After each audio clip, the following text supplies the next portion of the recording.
Great. Thank you very much. So let's talk about you for just a moment, shall we? I mean, that's the most interesting topic in the world, so let's spend just a moment or two talking about it.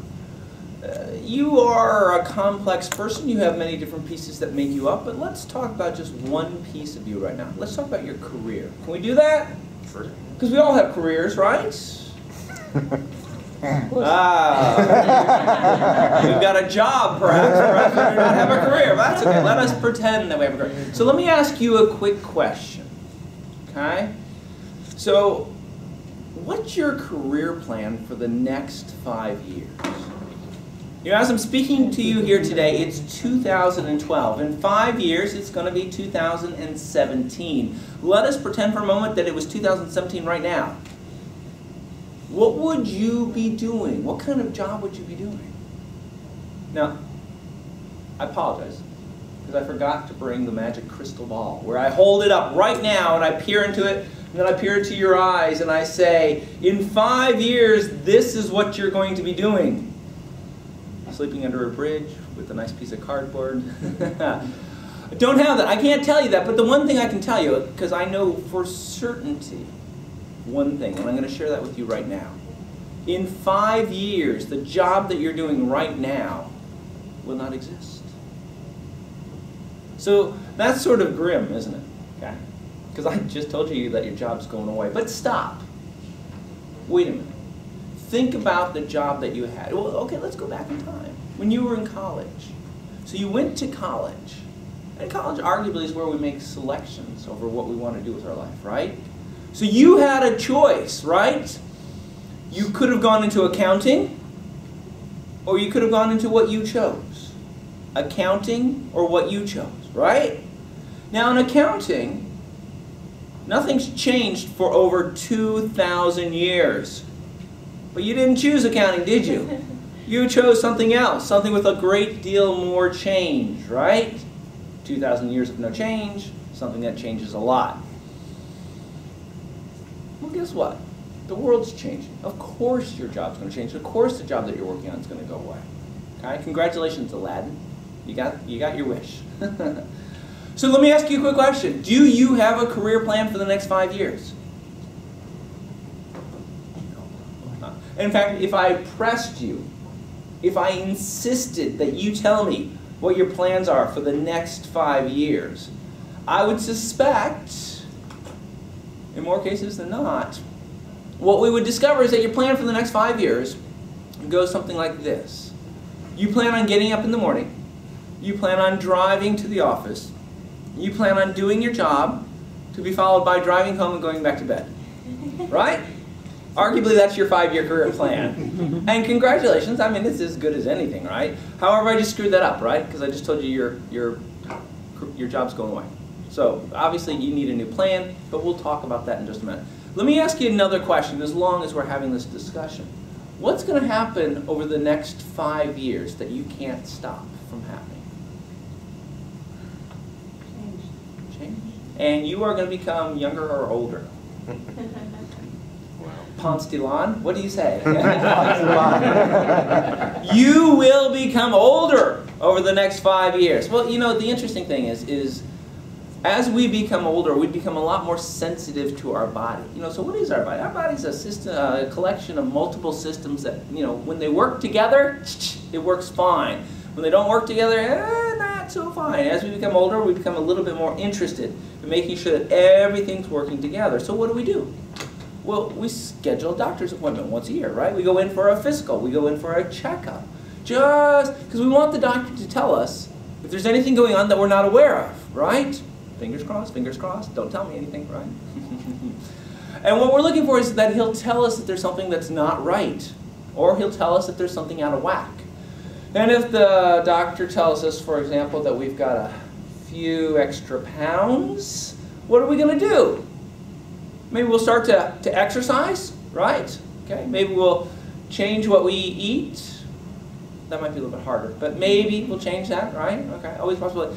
The interesting thing is, when it comes to our physical health, there's almost no limit to what we will do to fix problems with our health, right?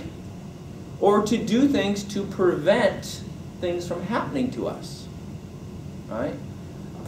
So in my particular case, so I'm a relatively healthy guy. And it was about 3 years ago that I went in for a physical. And somehow the doctor forgot his role, where he says, you look fine, get out of here, right? This particular time he was using one of those stethoscope things to listen to what was going on, and it was taking too long. That should only take like 30 seconds, right? A minute and a half into this, I'm like, come on, can we hurry up with this? I've got other things to do. Eventually he took the stethoscope out of his ears and he said, you know, I'm hearing something that's just not quite right. Which you never really want to have a doctor tell you about, right? He says, I'm going to set up an appointment for you. Well, it turns out that not right, in this particular case, was that I had an abnormal heartbeat. Okay? It turns out abnormal heartbeats are actually pretty bad. In fact, you can have something that they call catastrophic heart failure. Can come from that. You wouldn't really want to have that, by the way. So I ended up going in, and I had what was called an ablation. In an ablation, they take a piece of metal, and they run it up through your thigh into your heart.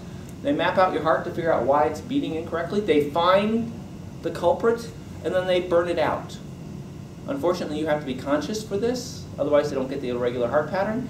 And in case you want to know, being conscious and having part of your heart burned out really, really hurts. A lot, just to be real clear about that. And I should have realized that as they tied me down. That should have been my career, but I did not quite get that until later, and then I understood.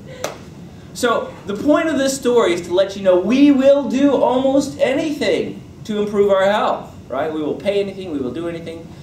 But when it comes to our career, we don't really seem to spend the same amount of attention, do we? How much time do you spend thinking about your career on a daily basis? Not that much, right?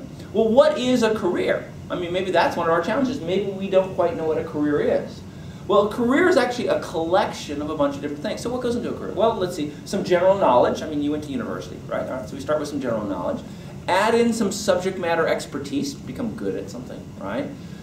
Throw in some soft skills, throw in some opportunity, throw in some relationships, throw in a little bit of luck, maybe, and hopefully, some successes too, right? Take them all and well, let's call that a career, right? Well, that's good stuff. We like careers. Careers are good things, right? Well, if you're going to keep your career healthy, it seems like you should have a career checkup, right? The good news about a career checkup is you don't need a medical doctor for this. All you need is a mirror and yourself. And when you take that mirror and you look into the mirror and you ask yourself 3 questions. The first question that you need to ask yourself is, am I advancing in my career? The second question you have to ask yourself is, am I taking on more responsibility as a part of my career? And the third question that you have to ask yourself is, am I becoming a leader? Right? So, in my particular case, I was at a trade show in 1991. And at that trade show I was approached by a company, and it was a little small startup software company. And they said, hey, listen, we've just gone public. They said, but we need somebody with your particular set of skills to come and join our company. Well, flattery will get you everywhere with me. So I said, fantastic. And so I moved the family. We went to Dallas. I said, this is going to be the best job ever. And I was wrong. That was actually the worst job that I'd ever had. For some reason, the vice president that I was working for and I just didn't see eye to eye. Just didn't happen there. So when the first review time came around, he dumped on me, right? I can remember being back in my office and reading the review and thinking to myself, how can this possibly be? At every company that I've worked for up until now, I have been the golden boy.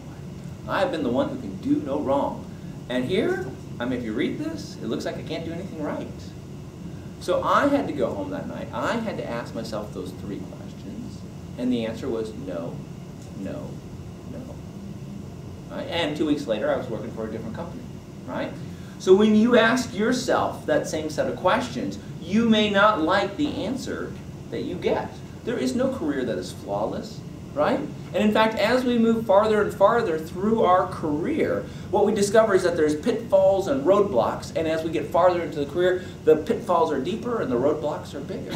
Right? And as you move through your career, you change at the same time. what happens is you go from being a generalist to becoming much more specialized, which is a good thing because you're more valuable, and which is a bad thing because there's fewer jobs that you're set up for. All right? So here's my question for you. Since we spent so much time talking about careers, how long do you plan on working? How many years is your career going to be? It's a math question. So when do people retire? What age are you eligible for retirement? Early retirement is 62. 62. Let's round it up to 65 because we do better with that kind of math. And when did you start working? Let's say about 20-ish or so. How many years are you going to work? 45. Sorry, how many? 45. 45 years is how long your career is going to be, right? Seems like if you're going to do anything for that length of time, you'd really want to have a plan. All right? Sit down, take some time, perhaps tonight, and say, hey, listen, this is a big chunk of my life. It sure seems like I should come up with a plan for it. Remember, if you're going to expect a company to employ you for a chunk of time, or maybe multiple companies, then you better bring something to the table. You better bring some value to them that they can't get somewhere else. So give it some thought. What is it that makes you valuable to a company? Do you have the skills that you need? If you don't have those skills, if you don't have the skills that are going to allow you to work for that 45 years that's going to make up your career, then this is the time to realize it yourself. Trust me, it's much better if you realize it than having somebody else realize it for you. Oh, by the way, you're not needed. Wait, no. Okay? And you have the time to change things, to develop the skills, to gain the knowledge, to acquire the relationships, perhaps, that it's going to take to make sure that your career has what it needs to go the distance. Mr. Toastmaster. Thank you.